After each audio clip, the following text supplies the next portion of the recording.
కుమార్ రావు గారు కావచ్చు, వీళ్ళందరూ వేరే ఫోన్లను కూడా ట్యాప్ చేసిండ్రు. బిజినెస్ పీపుల్ ఒక ఫోన్ నంబర్లు కావచ్చు, సినిమా రంగంలో ఉన్న వాళ్ళు కావచ్చు, ఇవాళ అనేక వాళ్ళ ఫోన్ ట్యాప్ చేసి బాధ అనిపించే sad part of the democracy. ఒక రాష్ట్రానికి గవర్నర్గా ఉన్న ఇంద్రసేన్ రెడ్డి గారి ఫోన్ ట్యాప్ అయిందంటే ఈ రాష్ట్రంలో ఉన్నటువంటి ప్రజాస్వామ్యాన్ని కాపాడే, ప్రజాస్వామ్యాన్ని అమలు చేసేటువంటి జడ్జిల ఫోన్లు ట్యాప్ చేయడం, స్వయంగా మంత్రుల ఫోన్లే ట్యాప్ చేయడం, ఎమ్మెల్యేల ఫోన్ ట్యాప్ చేయడం ఇవాళ ఎంత దుర్మార్గమైందో మనకు అర్థం కావాలి. చివరికి వాళ్ళ డిపార్ట్మెంట్లలో పనిచేసేటువంటి హెచ్ఓడీల ఫోన్ కూడా ట్యాప్ చేయడం, పోలీస్ అధికారుల యొక్క ఫోన్ కూడా ట్యాప్ చేయడం, ఇది ప్రజాస్వామ్యానికి పాతరడానికి పరాకాష్ట అయింది. ఆనాడు 1975, ఇవాళ 50 సంవత్సరాలు అవుతుంది. ఆనాడు వ్యక్తుల స్వేచ్ఛను హరించి ప్రజాస్వామ్యాన్ని చెరబట్టి మొత్తం దేశాన్ని జైలుగా మార్చి ఆనాడు ఇందిరాగాంధీ 1975లో ఎమర్జెన్సీ చట్టాన్ని బట్టి వేల మంది మీద కేసులు పెట్టి వందల మందిని జైలు పాలు చేసి ఇవాళ కొంతమందిని అడ్రస్ లేకుండా సావగొట్టినటువంటి నల్ల చీకటి అధ్యాయాలు మళ్ళీ ఇవాళ ఈ రూపంలో కనబడతా ఉన్నాయి. నేను ఒకటే డిమాండ్ చేస్తూ ఉన్నా, ఇవాళ 50 సంవత్సరాలు గడిచింది ఈ దేశంలో, ఎమర్జెన్సీని తీసుకొచ్చి 50 సంవత్సరాలు గడిచింది.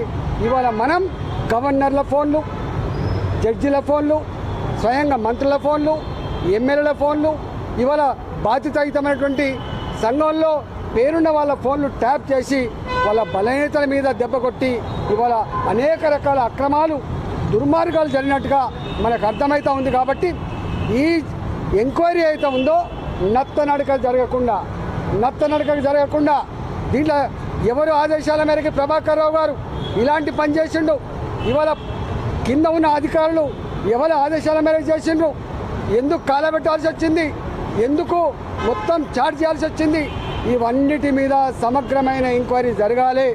రేపు ప్రజాస్వామ్యం బతుకుండాలంటే, రాజ్యాంగం మీద ప్రజలకు విశ్వాసం కలగాలంటే, ఫండమెంటల్ రైట్స్ ఉండాలంటే తప్పకుండా ఇప్పుడు కనుక చర్య తీసుకుంటేనే ఈ దేశంలో ప్రజాస్వామ్యం వర్ధిల్లుతుంది.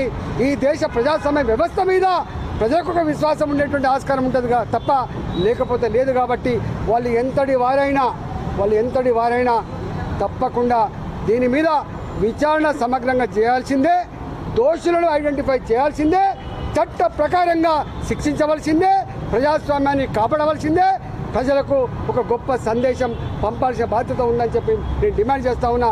లేకపోతే ఈ ప్రభుత్వం కూడా ఇవాళ వాళ్ళతో కొలుడైనట్టుగా భావించవలసి ఉంటుందని చెప్పి ఇవాటి ప్రభుత్వాన్ని కూడా నేను హెచ్చరిస్తా ఉన్నా.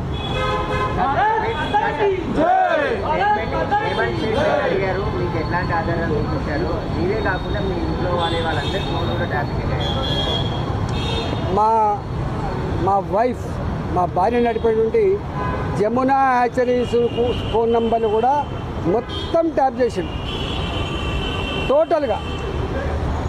మా వాళ్ళు బిజినెస్లో ఏ మెసేజ్ అయితే పంపుకుంటారో, మేము ఏదైనా మెసేజ్ పంపుతామో అవన్నీ కూడా వాళ్ళ దగ్గర రికార్డు దొరికింది. మొత్తం ఆ చార్ట్ అంతా కూడా నాకు ఇచ్చింది.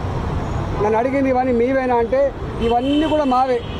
ఇలా మా విక్రమ్ రెడ్డి గారు మా జిల్లా పార్టీ అధ్యక్షుడు, మా గిరివర్ధన్ రెడ్డి గారు మా పార్టీ నాయకులు, మా సతీష్ గారు మా పార్టీ నాయకులు, వేణుగోపాల్ రెడ్డి గారు మా పార్టీ నాయకులు, ఇవాళ మా సాయి గారు, అనేక మంది, కొన్ని వందల మంది. హుజురాబాద్లో 2021లో ప్రతి నిమిషం నిఘా పెట్టినట్టుగా ఇక్కడ రికార్డులు ఉన్నాయి. ఇవన్నీ కరెక్టేనా అని చెప్పి అడిగిండ్రు, ఇవన్నీ కూడా కరెక్టే అని చెప్పొచ్చినాం మేము. సార్ ఇంకొకటి, ఈ అధికారులకి ఎవరు ఆదేశించారు అనుకుంటున్నారు, వారి అధికారులు ఎవరు ఉన్నారు, అది ఎవరు, వారి మీద ఎట్లాంటి చర్యలు? ఇవాళ నేను మళ్ళీ చెప్తున్నా, వీళ్ళ శశపిసలకు ఆస్కారం లేదు. ప్రణీత్ రావు గారు కానీ, మీకు శ్రవణ్ కుమార్ కానీ, లేకపోతే రాధాకృష్ణరావు గారు కానీ, తిరుపతయ్య గారు కానీ, వీళ్ళందరూ కూడా చెప్పిన మాట ఏంటంటే, మేము బాజాప్తా ప్రభాకర్ రావు గారి ఆదేశాల మేరకే ఫోన్ ట్యాప్ చేసినాము, ప్రభాకర్ రావు గారి ఆదేశాల మేరకే ఈ సమాచారం అంతా కూడా సేకరించి ఇచ్చినాము. ప్రభాకర్ రావు గారు కూడా ఒక స్టేట్మెంట్ ఏమి ఇచ్చిందంటే, నా కింద ఉన్న అధికారులు కూడా నేను చెప్పే ఫోన్లను చేసిండ్రు, చెప్పని వాడు కూడా చేసిండు అని చెప్పి, అంటే ఇంత మిస్యూజ్ చేసిండ్రు. ఎవరి అండతో తప్పకుండా ఈ డిపార్ట్మెంట్ ముఖ్యమంత్రి గారి కంట్రోల్లో ఉంటుంది. ఈ ఇంటెలిజెన్స్ వ్యవస్థ కానీ, ఎస్ఐబి కానీ, లా అండ్ ఆర్డర్ కానీ ఇవన్నీ కంట్రోల్ ఉండేది ముఖ్యమంత్రి దగ్గర ఉంటుంది.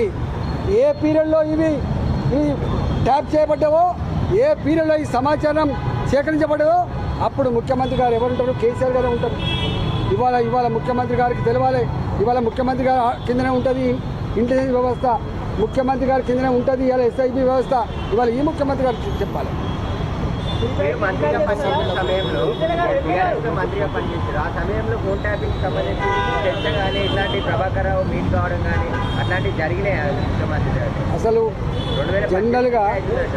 జనరల్గా ఇంటెలిజెన్స్ వ్యవస్థ కానీ, ఎస్ఐబి కానీ ఈ